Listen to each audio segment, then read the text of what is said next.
Schladili sa naozaj unikátne.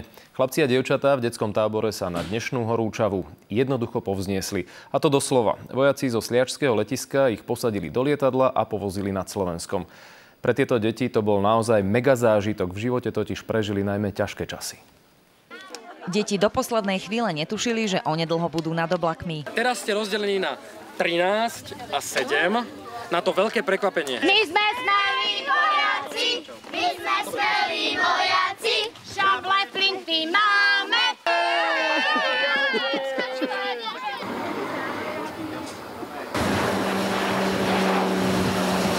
Sú to deti, ktoré sú zlaté, sú šikovné, sú talentované, ale pochádzajú z chudobných pomerov. Máme tu veľa sirvôt, polosirvôt, ktoré prišli o svojich rodičov. Let, ktorý bol pre väčšinu z detí prvým v živote, ich však prekvapil tak, že na starosti naozaj zabudli. Bolia nás uši.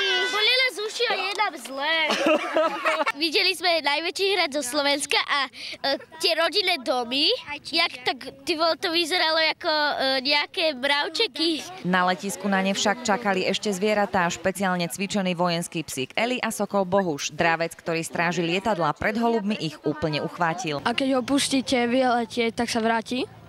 Ako niekedy musíme hľadať. Čím ho chováte? Surovým mesom. Iba surové meso môžu žrať dravce. S deťmi v tábore pracuje aj psychologička a často až tu dostanú základné školské pomôcky alebo topánky či oblečenie. Martina Kašiarová, televízia Markíza. Tak máme nového kolegu. Áno, presne tak. Reportéra. Paťo Herman je ináč v tomto veľmi šikovný, že robí takéto dobré veci. No a pokračujeme ďalej. Už sme to spomínali, najväčším dravcom